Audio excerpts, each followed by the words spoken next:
જય માતાજી મિત્રો। તો મિત્રો જો આપણે આજે મકાન બતાવવાનું છે।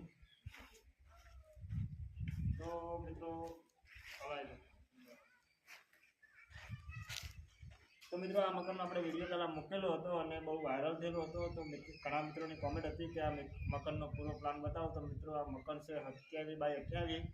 એમાં 2 રૂમ છે, રસોડું છે, વોશિંગ છે અને સંડાસ બાથરૂમ છે। તો 1 પિલરવાળું મકાન છે। બરાબર। તો મિત્રો મકાનની અંદર 2 રૂમ છે, 12x12ની સેમ। જો બંને રૂમ 2 સેમ છે। આ 12x12ની 12x12ની હારી અને વોશિંગ આખી ખુલ્લી રાખેલી છે અને વચ્ચોવચ્ચ એક પિલર છે।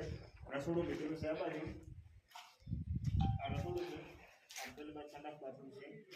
તો મિત્રો આ રીતે આખા મકાનનો આ રીતનો પ્લાન છે। જો તમે પણ આ રીતે પ્લાન કરી શકો છો। ગામડામાં બેસ્ટ મકાન છે। હજુ 27x28માં પ્લાન થઈ શકે છે। ખાલી ખર્ચો થશે સ્ક્વેર ફૂટ પર આધાર રાખે છે। ખર્ચો લગભગ થાય 9 થી 12 લાખ રૂપિયા જેવો, પણ એ પણ તમારા મટીરિયલ અને સ્ક્વેર ફૂટ પર આધાર રાખે છે।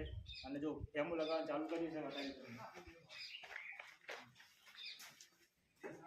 તો મિત્રો આપણે ગ્રેનાઇટની કેમો લગાવવાનું ચાલુ કર્યું છે। પથ્થરનું કામકાજ હવે ચાલુ કર્યું છે। પહેલું સ્ટાર્ટને કેમો લગાવી છે અને હવે એના પછી પિલ્લરનું કામ કરવાનું છે। પિલ્લર આખો ગ્રેનાઇટમાં વધવાનું છે। નીચે ફ્લોરિંગમાં કોટા સ્ટોન લગાવવાના છે અને 6 ફૂટ 7 ફૂટ ટાઇલ્સ આવે છે। તો આ રીતે આપણે આખું આયોજન છે। તો આવા તળિયા કોમના મકાનના વિડીયા અને ફોટા જોવા માટે અમારી આઈડીને ફોલો કરી નાખજો। વિડીયા અને મકાનનું કામ ગમે તો વિડીયાને લાઈક કરી નાખજો।